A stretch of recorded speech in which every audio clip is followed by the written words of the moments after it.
Hello and welcome to Zero Cool Gaming and today's game review. Today we're going to be reviewing a series of games and it will be the Legacy of Kain series. And I'll start with telling you how I played these games and what order I played them in. The first game that I ever played was Soul Reaver 2. Now Soul Reaver 2 is an interesting game, unique in every way, and the storyline within it is the true draw of the game. The Legacy of Kain series has vampires, it has aliens, it has grim dark from medieval times, everything that a fantasy sci-fi lover like myself can really sink their teeth into and enjoy. And the way that I played this game, as I said, I started with Soul Reaver 2. And I loved the game so much, I enjoyed the story so much, that I played the first Soul Reaver. Now, the story in that one, not so much. And then I played the original Blood Omen.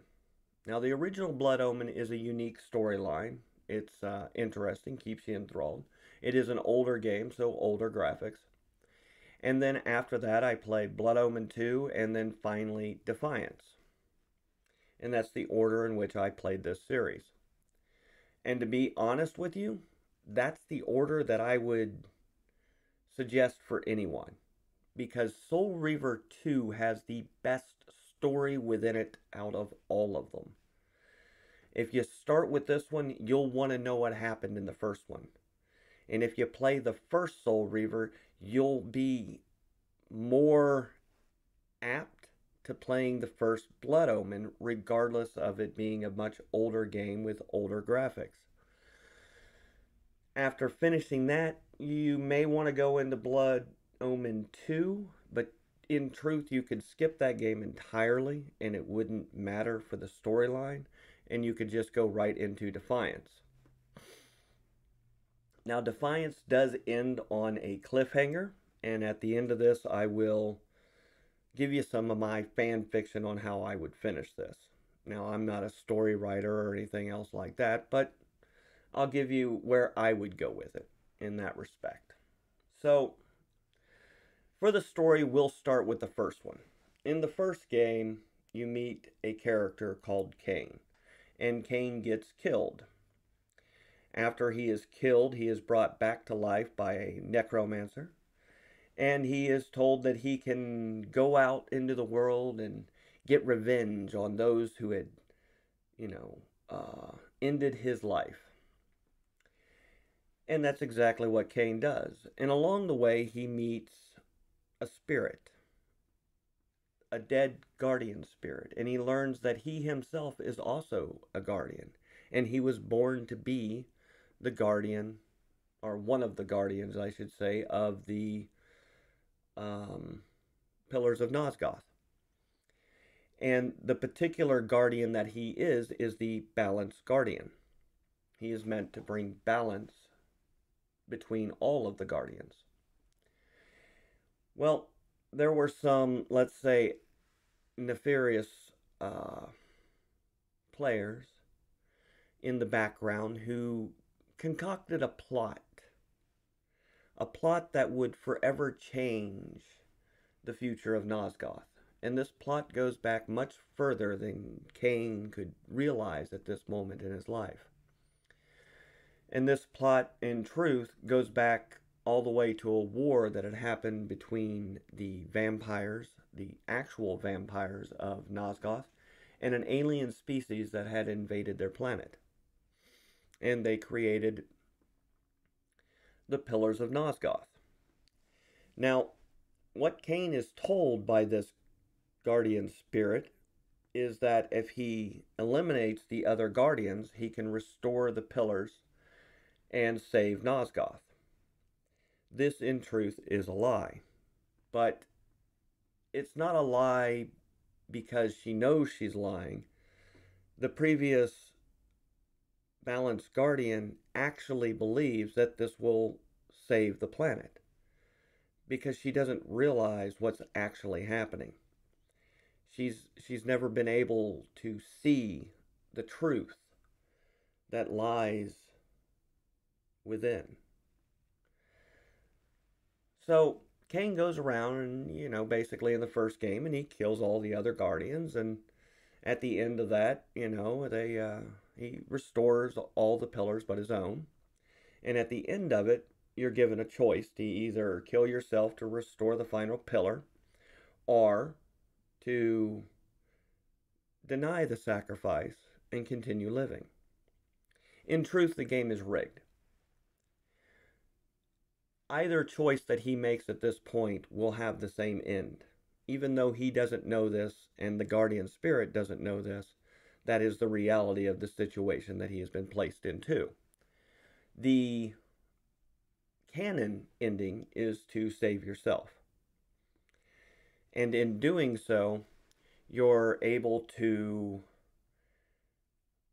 find the time streaming devices that, when using these time streaming devices, you'll get bits and pieces of possible futures and past events that have occurred.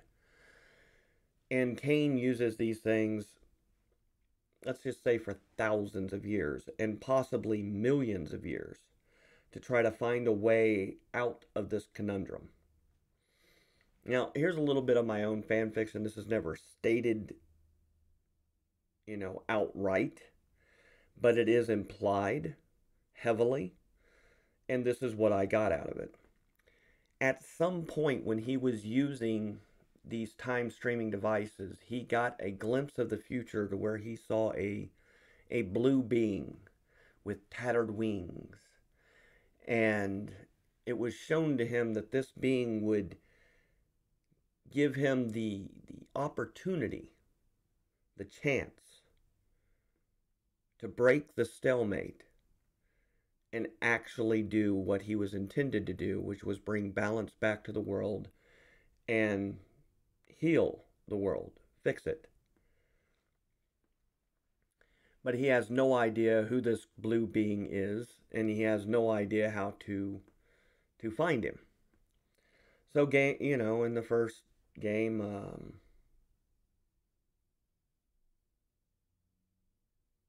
he just goes ahead and he lives, and then Soul Reaver 1 starts.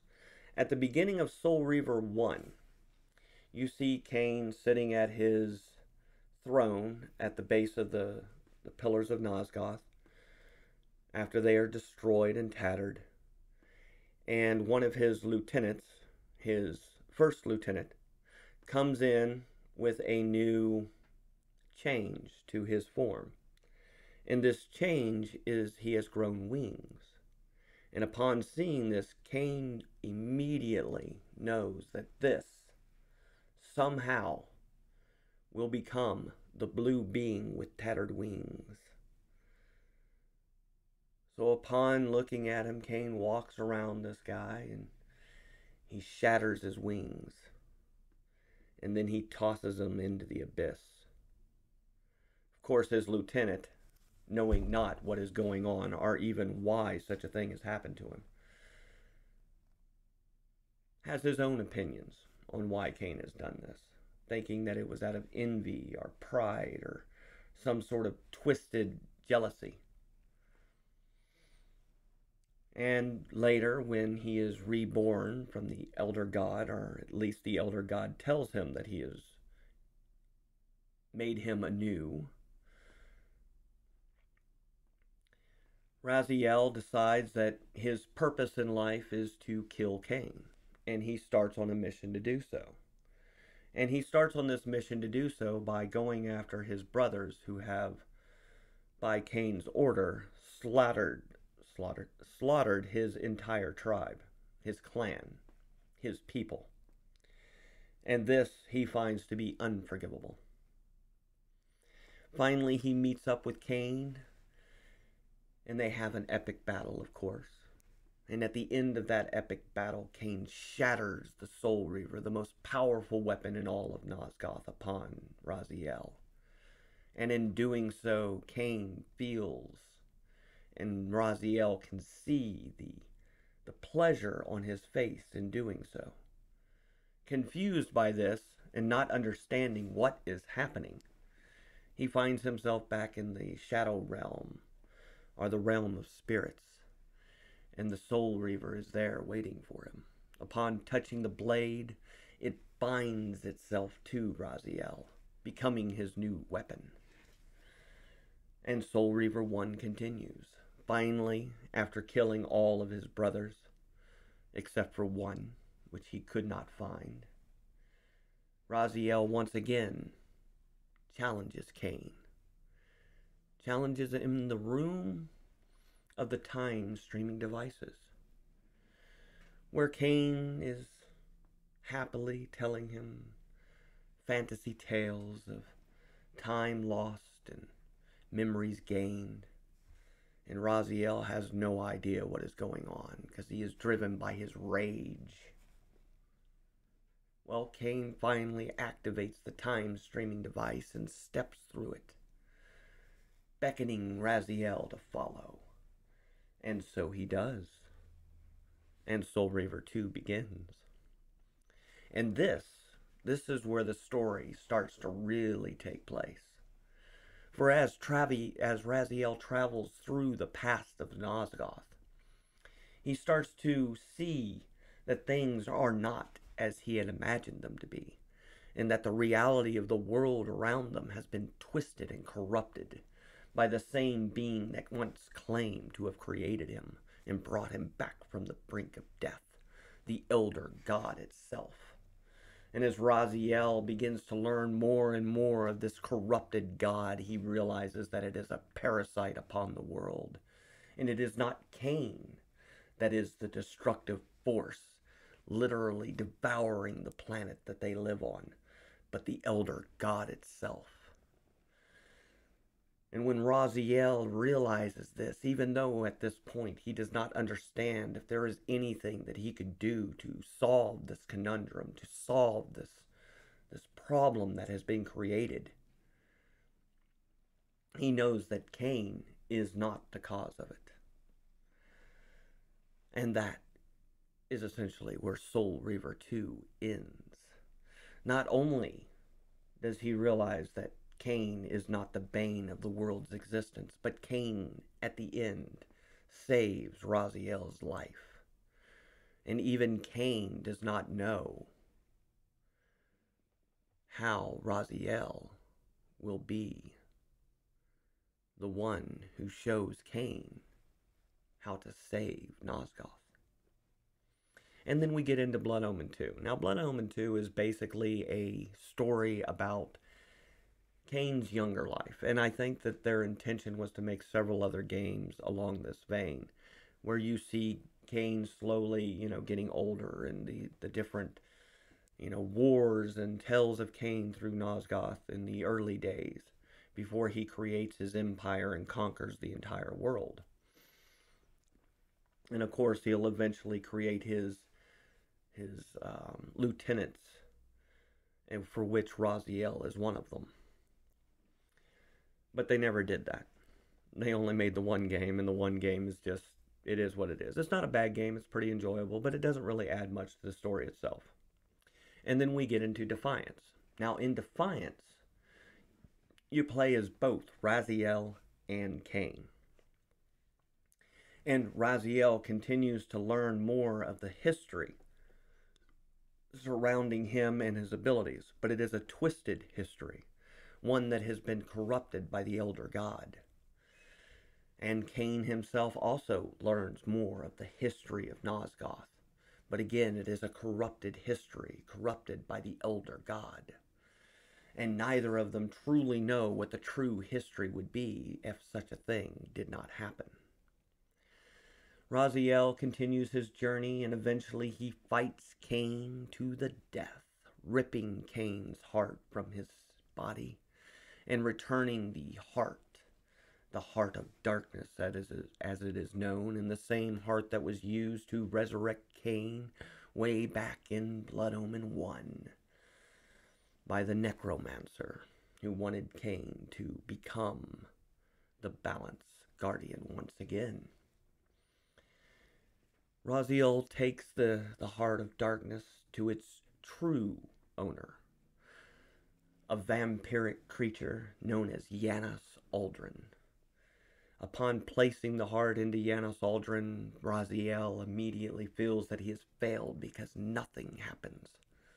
But the Reaver within places some of its energy into the dead, lifeless body of Janos Aldrin, and miraculously, Janos Aldrin is alive once again.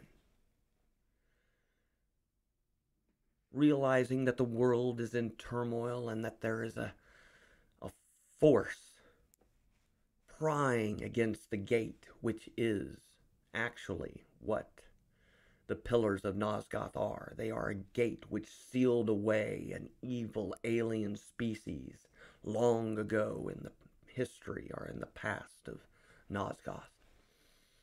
Janos tells Raziel that he must find the balanced guardian and prevent this travesty from occurring. And Raziel looks upon Janos Aldrin and says, "It is not possible, for Kain will deny the sacrifice, and the pillars will be destroyed." For Raziel has seen this history and has seen the future, which is inevitable in his mind. Janos, not understanding the nature of the time-streaming devices, not fully understanding the history and future that Raziel comes from, is perplexed and baffled by this. And as the pillars are destroyed, Janos Aldrin is possessed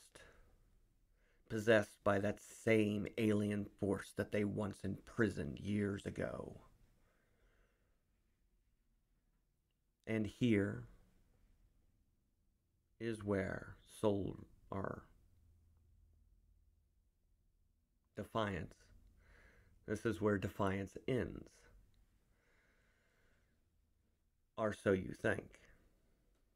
Raziel returns to the spirit dimension, and he finds himself once again in front of the corrupted elder god, but now with new knowledge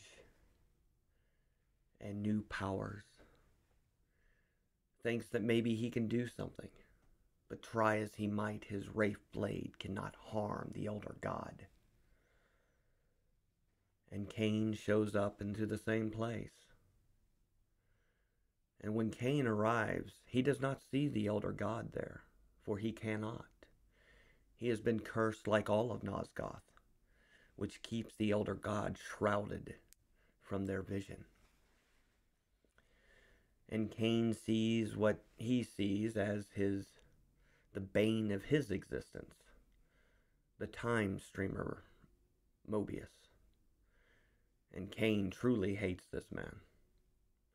And upon seeing him, he gets enraged, drops down behind him nice and quietly, and plunges the Soul Reaver through Mobius, killing him.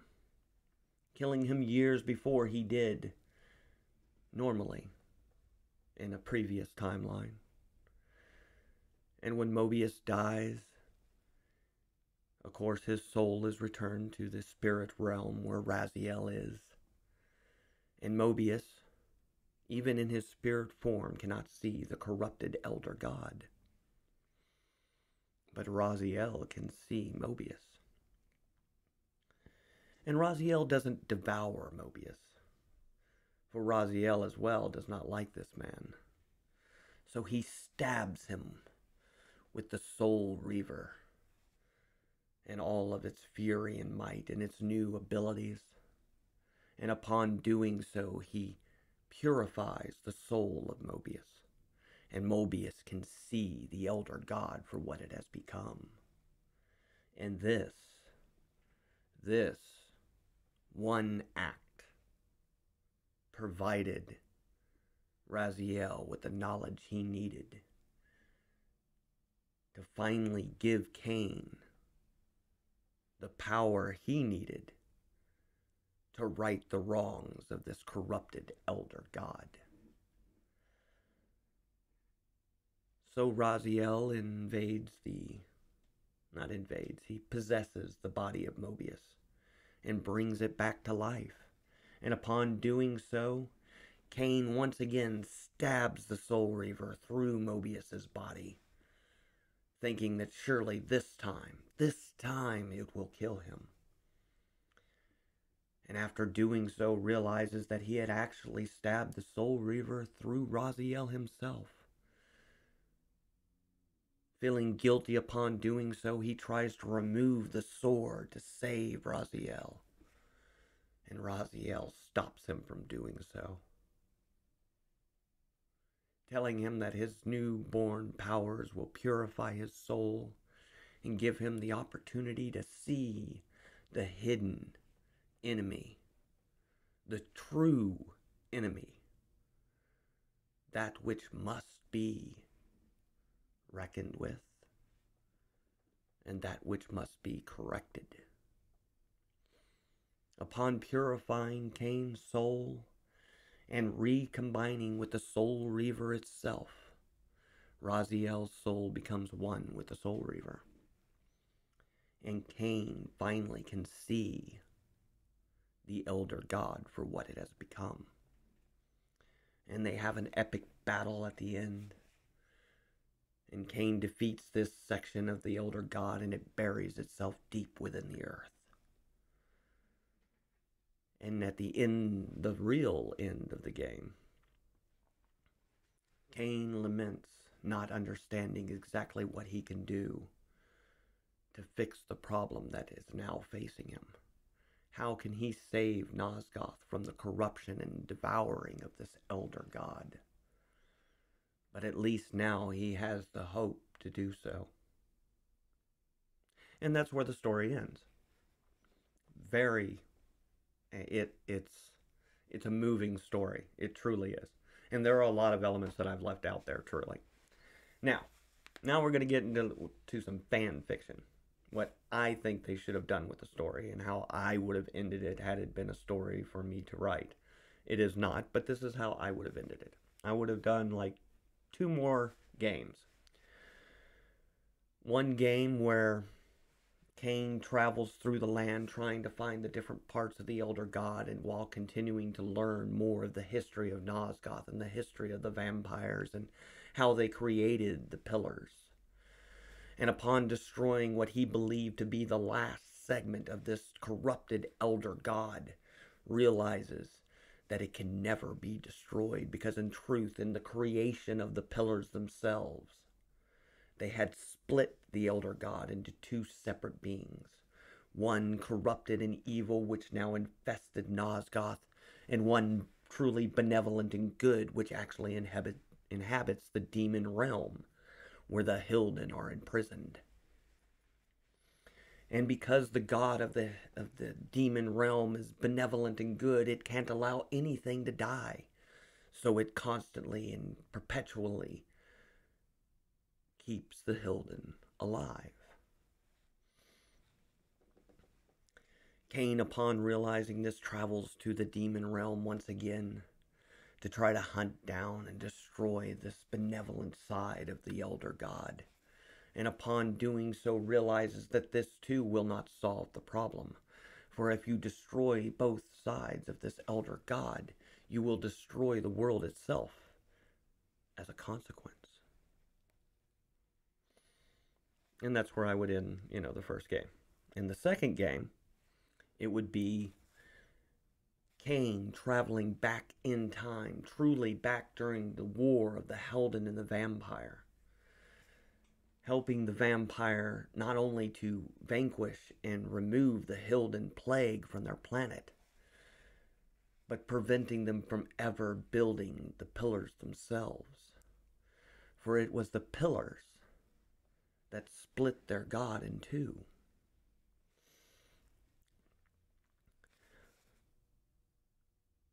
Unbeknownst to the Elder God before it was split, it had bestowed many spiritual powers upon the vampire race that lived upon Nosgoth. And the vampires, not knowing the true strength of the knowledge for which they had learned, used it to build the pillars in an effort to contain this alien invader that sought to conquer their world. To them, they truly believed that they were only going to be containing this alien invader, removing it from the world in which they lived so that they could continue to live in peace and harmony with the world around them. But of course, the Hilden had another plan. And before they could truly be trapped in the demon realm, they released a viral plague upon the vampire, turning them into blood-sucking beings of immortality, which did two things. One, it denied them the ability to die, and it prevented them from ever having children. So it both sterilized them and made them immortal at the same time. Essentially, becoming that which what they believed to be their God would finally deny them and turn his back on them as a result. Well, anyway, that's my fan fiction for Legacy of Kain. And that's kind of how I would end the story. But hey, it never happened. It probably never will happen. But it is cool to think about. Soul Reaver, Soul Reaver 2, Blood Omen 2, and Defiance are actually some of the best story-driven games I have ever played. And it is the most enthralling story within a game that I have ever had the pleasure to play through. Well, that's my rant for the day, and I hope you enjoy the rest of yours.